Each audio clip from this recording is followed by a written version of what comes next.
দর্শক বন্ধুরা, এটি হচ্ছে সরকারে কায়নাত রহমাতুল্লিল আলামিন দুজাহানের কান্ডারি হযরত মুহাম্মদ মুস্তাফা সাল্লাল্লাহু আলাইহি ওয়াসাল্লামের পায়ের চিহ্ন মোবারক। 1719 সালে মোগল প্রশাসক ইয়াসিন খান এই মসজিদের নির্মাণ কাজ শুরু করেন, যা পরবর্তীতে 1723 সালে সমাপ্ত হয়। মোগল আমলে বাংলাদেশে অনেকগুলো মসজিদ নির্মাণ করা হয়। বাংলাদেশে মোগল আমলে যে কয়েকটি মসজিদ নির্মাণ করা হয়েছে তার মধ্যে কদম মোবারক শাহী জামে মসজিদ অন্যতম। প্রায় 300 বছরের পুরানো এই মসজিদটি চট্টগ্রাম শহরে জামাল খান ওয়ার্ডের মোমিন রোডের জাউতলায় অবস্থিত। এই মসজিদেই সংরক্ষিত আছে আমাদের প্রিয় নবী হযরত মুহাম্মদ সাল্লাল্লাহু আলাইহি ওয়াসাল্লামের পদচিহ্ন। এর সাথে আরও সংরক্ষিত রয়েছে হযরত আব্দুল কাদের জিলানী রাহমাতুল্লাহি আলাইহির পায়ের চিহ্ন। দর্শক বন্ধুরা, আজ আমি ইসলামের ইতিহাস ও ঐতিহ্যের ধারণবাহক এই মসজিদটি আপনাদেরকে ঘুরে ঘুরে দেখাবো। আর এই পুরোটা সময় জুড়েই আপনাদের সাথে থাকবো আমি নুরুল ইসলাম। মোগল আমলে তৎকালীন সম্রাট ছিলেন মুহাম্মদ শাহ। তার শাসনামলী ফৌজদার মোহাম্মদ ইয়াসিন খাঁ 1723 সালে এই মসজিদটি নির্মাণ করেন বলে জানা যায়। মসজিদের নামকরণের বিষয়ে জানা যায়, এখানে দুইটি পদচিহ্ন বা কদম সম্বলিত পাথর সংরক্ষিত আছে, আর এখান থেকেই এই মসজিদের নামকরণ করা হয় কদম মোবারক শাহী জামে মসজিদ। দর্শক বন্ধুরা, অবশেষে আমরা চলে আসলাম কদম রসুল শাহী জামে মসজিদে। এখানে সংরক্ষিত রয়েছে আমাদের মহানবী হযরত মুহাম্মদ সাল্লাল্লাহু আলাইহি ওয়াসাল্লামের পায়ের চিহ্ন মোবারক। দেশের ইতিহাস ও ঐতিহ্য ধারণকারী নিদর্শনগুলো আমাদের জাতিসত্তার পরিচায়ক। এগুলো দেখা এবং তার সঠিক ইতিহাস জানার মাধ্যমে আমরা অনেক কিছু জানতে পারি। দর্শক বন্ধুরা, কোনো ধর্মীয় স্থানে অন্যান্য দিনের তুলনায় শুক্রবার দিন মানুষের আনাগোনা একটু বেশিই থাকে। তাই আমি এই মসজিদে জুমাবারে গেলাম এই মসজিদের ইতিহাস জানার জন্য।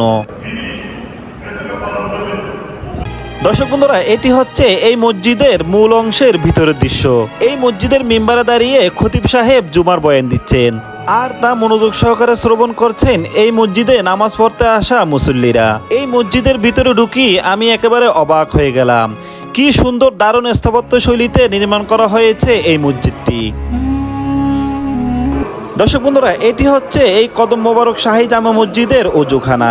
দূর দূরান্ত থেকে আগত মুসল্লিরা এই অজুখানায় উজু করেই মসজিদে প্রবেশ করছে নামাজ আদায়ের জন্য। দর্শক বন্ধুরা, এটি হচ্ছে মোগল আমলে নির্মিত মূল মসজিদে প্রবেশের প্রধান ফটক। এই মসজিদে মোট দরজা হচ্ছে 5টি।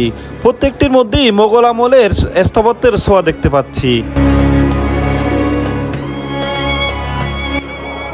দর্শক বন্ধুরা, এখন যে দরজাটি দেখতেছেন এইটি দিয়ে প্রবেশ করা হয় যে রুমটির মধ্যে আমাদের মহানবী হযরত মুহাম্মদ সাল্লাল্লাহু আলাইহি ওয়াসাল্লামের পায়ের ছাপ রাখা আছে। এই দরজাটি ছাড়াও আরো দুটি দরজা রয়েছে এই রুমের মধ্যে প্রবেশ করার জন্য।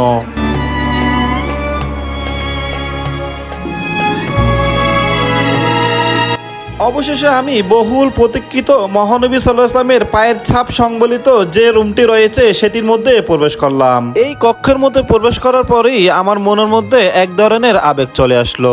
আমি নিজেকে নিজেই বিশ্বাস করতে পারছিলাম না যে আমি মহানবী হযরত মুহাম্মদ সাল্লাল্লাহু আলাইহি ওয়াসাল্লামের পায়ের চিহ্ন মোবারকের সামনে দাঁড়িয়ে আছি। এখানে পাশাপাশি দুটি পায়ের চিহ্ন মোবারক রয়েছে। একটি হচ্ছে আমাদের প্রিয় নবী হযরত মুহাম্মদ সাল্লাল্লাহু আলাইহি ওয়াসাল্লামের, অন্যটি হচ্ছে হযরত বরফির আব্দুল কাদের জিলানী রাহমাতুল্লাহি আলাইহি।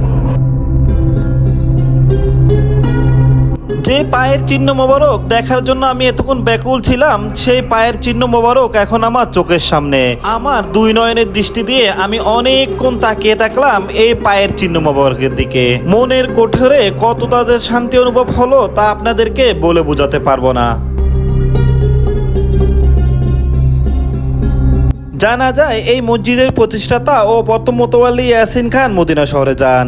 তিনি মদিনা শহর থেকে হযরত মুহাম্মদ সাল্লাল্লাহু আলাইহি ওয়াসাল্লামের পদচিহ্ন সংগ্রহ করেন। এরপর তা দেশে এনে এই কদম রসুল মসজিদে স্থাপন করেন।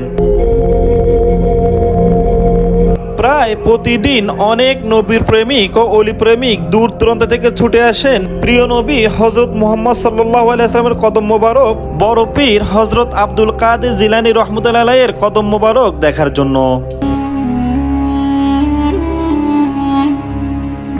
দেখেন, এই যে আমাদের সেখানেই রয়েছে সেই নবী ইসলামের পায়ের চিহ্ন মোবারক। এখন আমরা বর্তমানে সেখানেই আছি। কদম মোবারক শাহী জামে মসজিদের স্থাপত্য শৈলী উঁচু ভিত্তির উপর নির্মিত আয়তাকার। এই মসজিদের ছাদ 3টি গম্বুজ দ্বারা ও 2টি ভল দ্বারা আচ্ছাদিত, সাথে রয়েছে 2টি খিলান ও 5টি দরজা। দেখুন দর্শক বন্ধুরা, আজ জুমাবার হওয়ার কারণে দেশের দূর দূরান্ত থেকে অনেক মানুষ আসছে এই মসজিদে নামাজ আদায়ের জন্য। নামাজ আদায়ের পর প্রায় সকলেরই উদ্দেশ্য একটাই থাকে, প্রিয় নবী হযরত মুহাম্মদ সাল্লাল্লাহু আলাইহি ওয়াসাল্লামের পদচিহ্ন দেখা। এই পদচিহ্ন একটি কাচের বাক্সের মধ্যে খুব সযত্নে রাখা হয়েছে। দেখুন বন্ধুরা, এটি হচ্ছে মোগল আমলের মূল মসজিদের ভিতরের অংশ। মসজিদের ভিতরের কারুকাজগুলো দেখে আপনার ভালো লাগতে বাধ্য। এই মসজিদের ভিতরের দেয়ালগুলো আয়তাকার প্যানেল ও কুলুঙ্গ দিয়ে সাজানো রয়েছে। এই মসজিদের উত্তর ও দক্ষিণ পাশে রয়েছে ছোট 2টি কক্ষ। এই উত্তর দিকের কক্ষের মধ্যেই রয়েছে আমাদের প্রিয় নবী হযরত মুহাম্মদ সাল্লাল্লাহু আলাইহি ওয়াসাল্লামের ডান পায়ের ছাপ। আরো রয়েছে হযরত আব্দুল কাদের জিলানী রাহমাতুল্লাহি আলাইহির পায়ের ছাপ।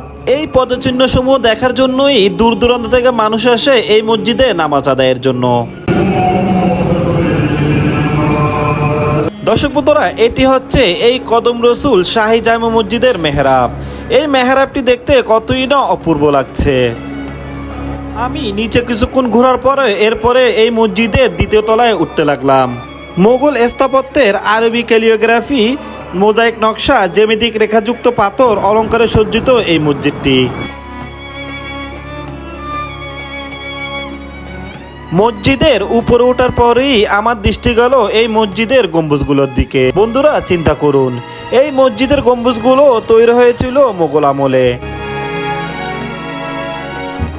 এই মসজিদের পাশেই রয়েছে কবরস্থান, আর এই কবরস্থানেই চিরনিদ্রায় শায়িত রয়েছেন এই মসজিদের প্রতিষ্ঠাতা মুঘল ফৌজদার নবাব ইয়াসিন মোহাম্মদ খান।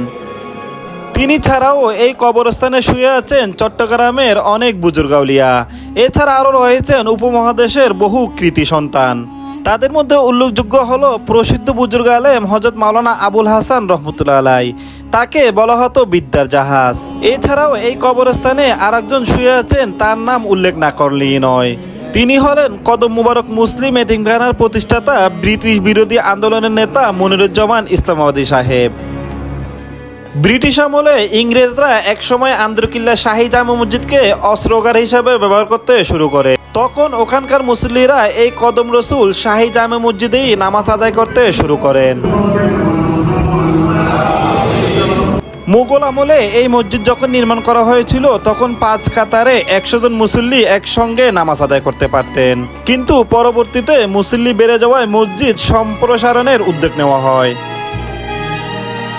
পাকিস্তান আমলে তৎকালীন চট্টগ্রাম পৌরসভার চেয়ারম্যান নূর আহমেদ সাহেব এবং পরবর্তীতে চেয়ারম্যান ফজল করিম ও এলাকার ধর্মপ্রাণ মানুষের উদ্যোগে প্রথম দফা মসজিদটি সম্প্রসারণ করা হয়। এরপরেও এই মসজিদের মুসল্লিদের সুবিধার্থে মসজিদটি অনেকবার সম্প্রসারণ করা হয়। কদম মোবারক শাহী জামে মসজিদ সেই মুঘল আমল থেকেই ধর্মীয় তীর্থস্থান হিসাবে এটির বিশেষ গুরুত্ব বহন করে। চট্টগ্রাম সহ দেশের বিভিন্ন জায়গা থেকে এই মসজিদে মানুষ আসে নামাজ আদায়ের জন্য। এর সাথে সাথে তারা এখানে রাখা পায়ের চিহ্ন মোবারক সমূহ জিয়ারত করে।